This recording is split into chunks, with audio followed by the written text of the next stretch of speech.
Welcome to Lessons That Last, where a researcher and a teacher talk about what it means to make a lasting impact on students' lives.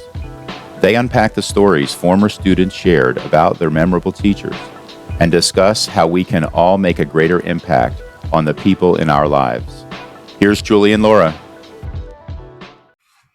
Hello and welcome back to the Lessons That Last podcast. I'm Julie Hassan, professor, researcher, and with me is my charming co-host, Laura Estes Swilly. I am a senior English teacher. Does that mean you teach seniors or you are a senior? Both, but it does mean that I teach seniors all day long. And I am one of the oldest people in my department now. So the wisest, the most experienced. Yes. And you picked out a sweet story today. I did. Speaking of people living and working in their passions. So when you were a kid, like elementary age, what were you passionate about? I was largely passionate about the same things I'm passionate about today. I was super passionate about writing. I used to write stories and plays and songs and poems. I was always passionate about performing. In elementary school, I think I was super passionate about Garfield, the cat. And the color purple. But other than that, it was writing and it was performing. That's what I loved. That is a list. Garfield, purple, plays and performing. Yes, absolutely. What about you? What was your passion as a girl? My mom, and I like to think it's just that she was trying to help me discover my passion, but I really think she just needed us out of her hair. She had a lot going on, teacher and taking care of her aging parents and the two of us underfoot. So anything we showed even the most remote interest in, we were signed up for a class or a camp or some kind of lesson. That's cool. So I want to say we took ceramics, piano, dance, gymnastics, art, horseback riding, you name it, we learned about it. And I tried all of those things, but I loved ballet. I loved the quiet of ballet. I liked that you didn't have to talk to anybody. In fact, you weren't allowed to talk to anybody in class. And it was graceful too. And you've always been graceful, quiet and graceful. And so that probably was right up your alley. I could see that. I mean, I took dance. Satin. Oh yeah. Tutus, right? I took dance. I don't remember having a lot of feelings about it either way. I think I preferred other avenues of performance. Yeah. I tried to put Kaylin in ballet and it was too still and quiet for her. Yes. She wanted to move. She wanted to yell. Yeah. It was not her jam. And I do remember I liked jazz better than ballet. The jazz dancing. And if I were a kid today, I probably would really love hip hop because it's loud and it's in your face and it's big. And so I think that in the 70s when we were growing up, dance was a little calmer. Yeah. So not my jam. I did ballet and tap. Did you do tap? I did. I liked tap to a certain extent. Yeah. Tap is fun. We have a friend, Missy, who did clogging, which is kind of tap, right? Yes. And Jason Swilly did clogging as well. No. What? Yes. Is there a video? Please say yes. I have not heard a video, but I will immediately after our show be contacting my mother-in-law. So I need you to search the attics and the rafters and the closets and find some documentary of Jason Swilly clogging. Yes. Because, wow, I would not have guessed that. That's what good Southern kids do, Julie. They clog. They clog. Yeah. That would explain our friend Missy. Yes, Who it is would. a fabulous clogger. I did not clog. I did like tap, but not as much as ballet. And someone, oh goodness, I want to say it was a resilience training I attended, and I wish I could remember who the speaker was. But they were saying, you just need to remember what you love to do as a kid and incorporate that into your life somehow. And so I started going to bar class, the exercise class. Oh, yeah. A couple of months, started in the summer, a few months ago. And I remember walking in and putting my hand on the bar and thinking, there she is. Like you feel like back to yourself when you do the things you love to do as a kid.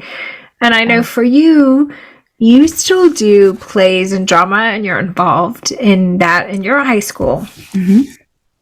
So, I am. Not as much now. We have a new program, and we don't do the student teacher shows anymore.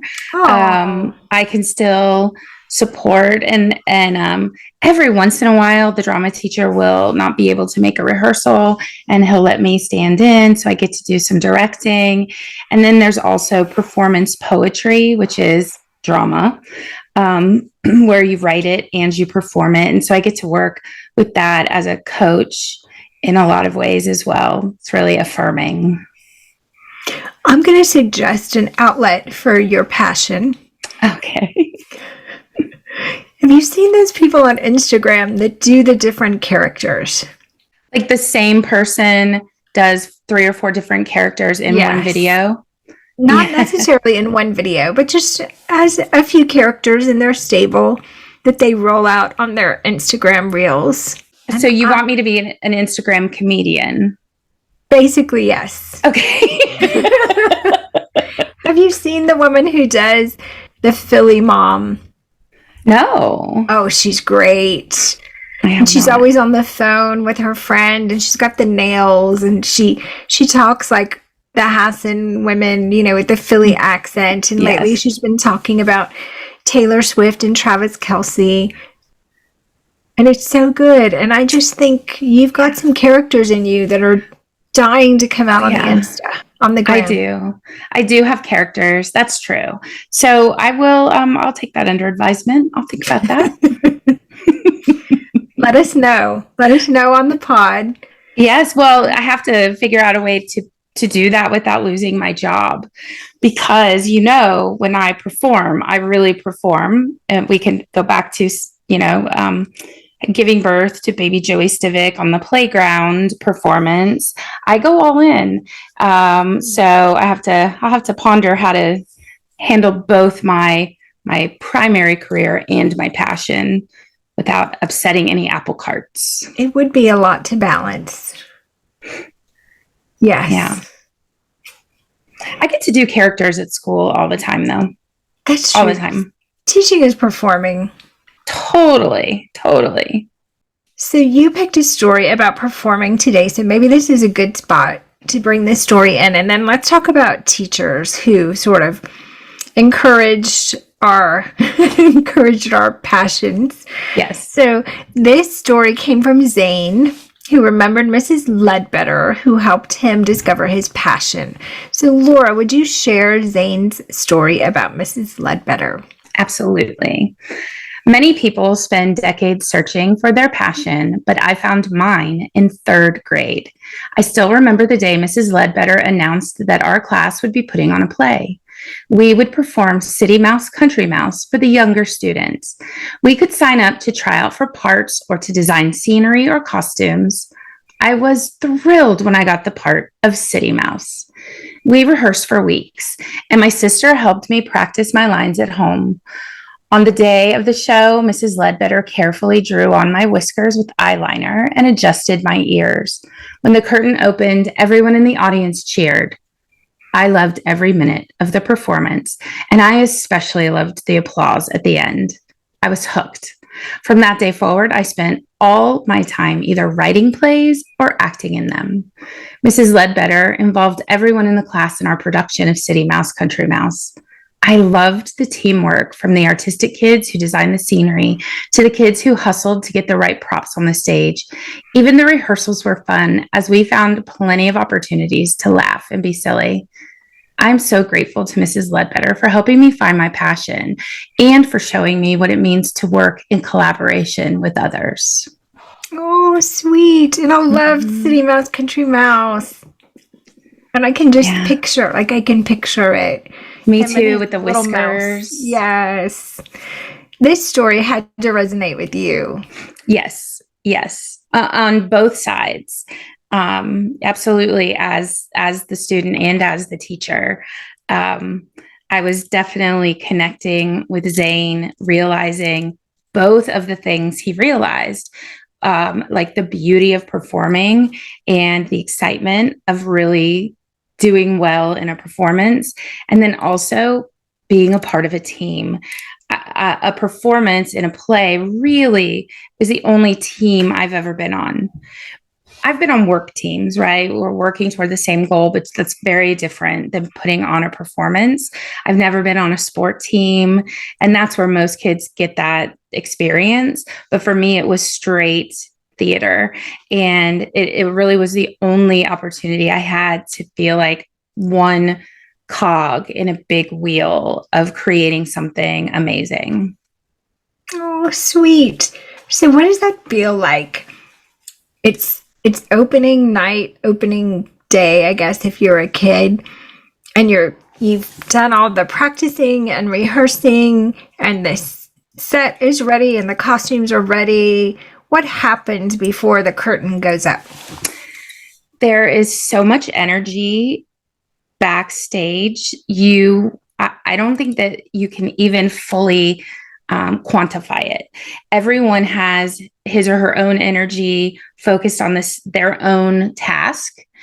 But then as a group, a good director brings everyone together, from the lighting people to the prop masters to the person who's going to open and close the curtain, all the way to the star of the show and all of the background dancers, if you will.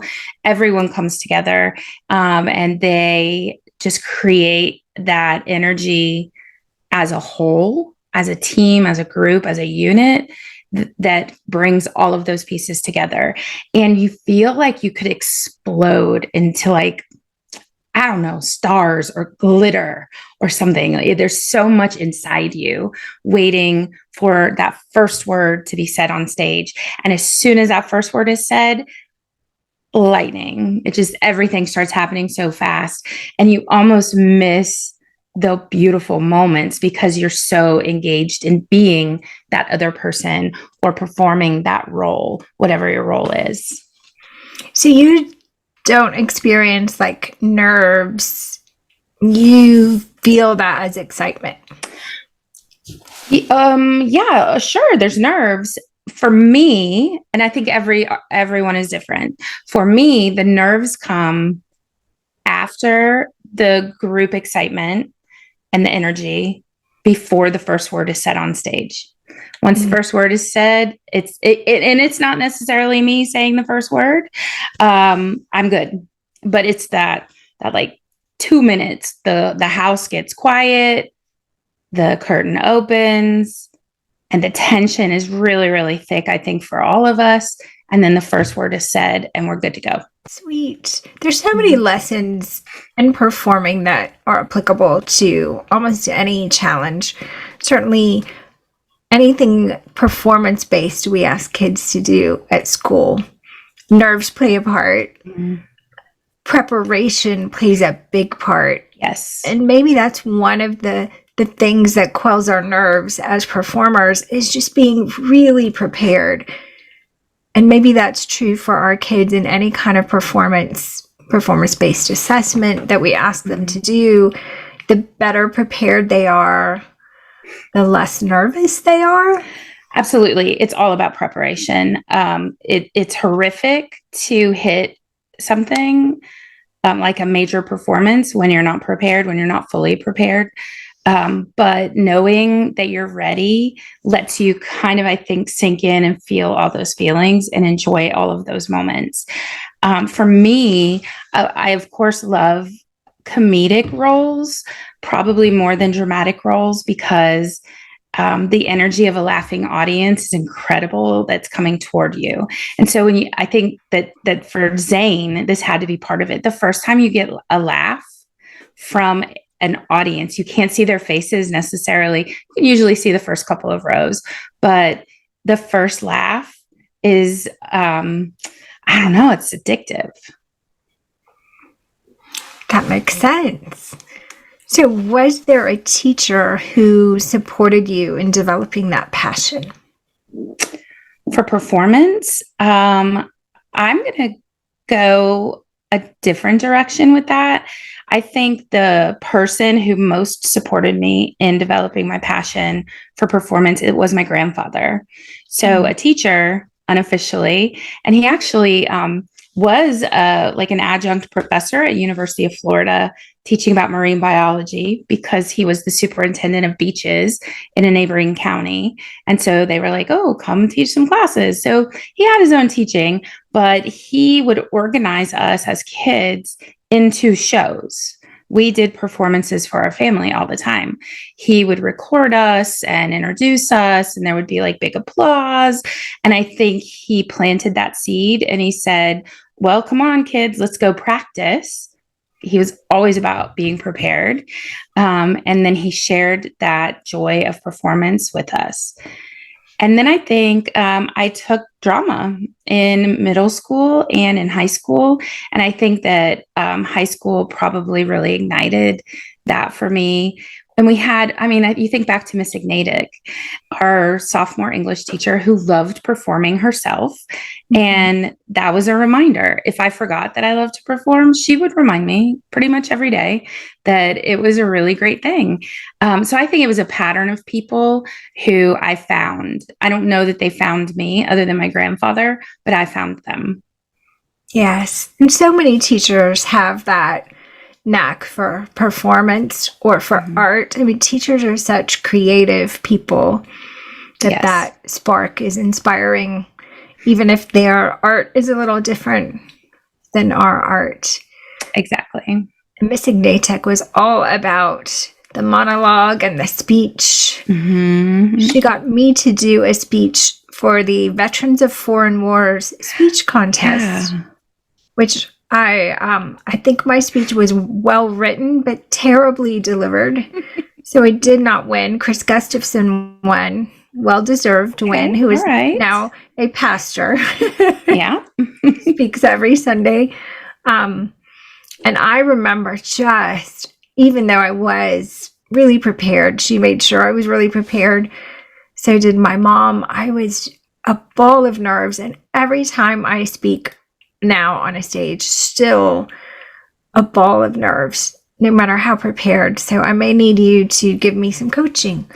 Well, and so I was thinking about when we were in high school with your mom, and in junior high with your mom, and we were both part of the FHA program, which is not really a thing anymore. There's probably a different name for it. It's career and tech, under the career and tech umbrella now. Right. So the club. Yeah, the Homemakers Club. Maybe there's a Family and Consumer Science Club now. I don't know. I haven't heard of it, but we would do contests, and you did parliamentary procedure, and I did public speaking. And then I remember the one performance we did together, right, where it was a public service announcement, wasn't it, about smoking, not smoking? Not smoking when you're pregnant. Okay, when you're pregnant. And I was the pregnant lady with the basketball under my sweater, and you were going through, and I was, I had my cigarette. I remember. It was an epic performance. I remember that. I do. So, but I don't remember you being a wreck. I probably was never a wreck on the outside. I'm still never a wreck on the outside. Okay. Totally a wreck on the inside. But I'm working on it. Someone told me in my speech club that I still, as an adult, go to get tips and tricks and try to do a better job of it, to do the penguin. So you put your shoulders up and you waddle, and it sort of releases all of that. Oh, the neck tension, shoulder tension. And neck, and that does help me. So I recommend the shoulders up penguin to anyone who also battles those pre-speaking nerves. I mean, as much as a principal and a professor and now an author and a speaker, I have to speak in front of groups. I should be over it. And I'm a little better, but it will never be a comfortable thing for me to do. But you find so one of the things I coach poets to do when they're competing in a spoken word poetry contest is, of course, after they've written their piece and edited and perfected the piece to say what they want it to say, they have to decide how they want it to be performed, and then perform it and to a fairly decent perfection, and then record themselves. And then they listen to it over and over again being said the way they want it said. And then they start saying it with themselves.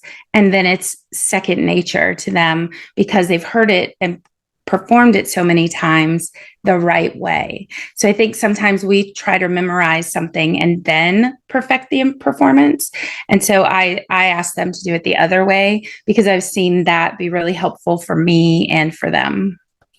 And I'm going to give a shout out, as we're on this topic, to Leisha McCarty at Lithia Springs Elementary, recently retired, who always did a play with the fifth graders. Oh. I don't even know how many decades she did that play. I want to say it had to be 20-ish, probably. And it's one of Kaylin's favorite memories from elementary school. They did Alice in Wonderland that year, and Kay had a small part.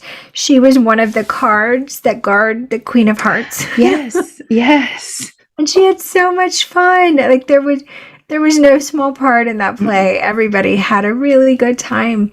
And she did so many different shows. I could not even name them all. She did Annie and Aladdin and just so many creative, wonderful things. And I know there are kids who found their passion in Leisha McCarty's shows.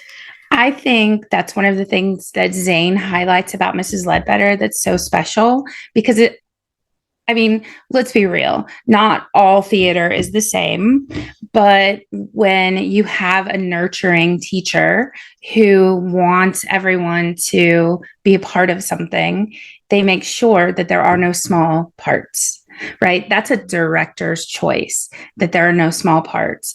And Zane really noticed that from the person who was carrying out the props, in their little black outfit. So they were hidden in the lights. Those were important people and part of our team, and didn't feel any differently about the group. And I think that all that credit goes to Ledbetter, because that's not human nature, right? A teacher has to teach that. A director has to guide that. Yes. And what a good lesson that you're not the star.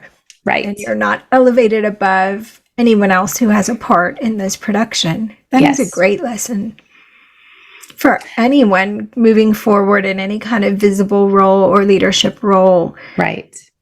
Well, and you're not the star, but also it's all of our jobs to make each other look good. Right. Because honestly, someone is the lead in every show. And if that person feels like we're all equal, then everyone else is really happy to support them and lift them up to have their best performance. And it's so reciprocal in a performance arena. I'm working with some teachers, meeting with them next week, and we're talking about collective efficacy. And you saying that made me think about teacher collective efficacy, which is that belief that together we can do these hard things. Mm-hmm. And we were talking, that group, about great sports teams, and they didn't always have the best individual players. Like, they didn't necessarily have the most superstars, but there was some chemistry Yes. and belief in that team Mm-hmm. that made them a powerful force. And this makes me think about that as well. It's this notion of collective efficacy that we together can make this happen. Absolutely. And there's always going to be a leader. There's always going to be maybe someone who speaks for the group at times, or is more comfortable in a forward step role. But if we are all working with that synergy, then no one feels like a star and no one feels like not the star. I think that we could do a lot more of that in our culture. I think so too. It's speaking of Instagram and all the social media and influencers and all the things, there certainly is room for more appreciation of collective efforts and collaboration. Yes. And leaning on each other and appreciating everybody's gifts. Mm-hmm. And I love that this young man found his gift in 3rd grade and found something that lights him up, because that goes a long way. Yes. For a kid to find the thing that lights you up. And for some kids and some grown-ups, they're multi-passionate. Like, there's a lot of things mm-hmm. that light us up. So yes. What would you say to teachers as advice for helping them help their students connect with some passions? I think it's, in some ways, if we just go back to Gail Schmidt, if they express an interest, provide a way. And the experience that they have in the way that you provide will tell you if this is going to light or if it's not. And if it doesn't, then try something else. There are so many different ways to go in any arena, that. I can't even imagine in an elementary classroom how many different ways you could nurture and guide your students into finding their passions. But I think it has to do with paying attention. And if you're paying attention, you're going to find something. And when you find it, you encourage it. I have a student who discovered this year in my classroom that he's a poet. And today he said, "Oh, I wrote this poem." Didn't even know it. No, like, you got to discover it at some time. And today he said, "Look at this poem I wrote." And he didn't write it in my class. It was just something that he wrote and he wanted me to see it. And so he sees, I appreciate your passion. I love your art. Let me encourage you. And I can do that with lots of kids in lots of different ways. It doesn't have to be poetry. And so, you got to just keep your eyes and ears open. I think your mom set a good example for that. And it speaks to giving choice, because mm-hmm. given a choice, most of us will work in our passions. Yes. Given a choice in how to respond, what to create, we can see what kids choose to do, and often they choose what's in their passion. Yes. Or what they want, if you have created the right community, or if it's maybe late enough in the year, because sometimes you got to take time to gel. They will try something new that they're wanting to try. Mm-hmm. And your place, your little project, your performance option gives them a way to try something that they hadn't really seen a way to try before. And it may be a win and it may not be a win, but it's the right time and the right place to try. And you've created a culture safe for that risk taking, because yes, self-expression is always risky. It is risky. For teachers and kids. Absolutely.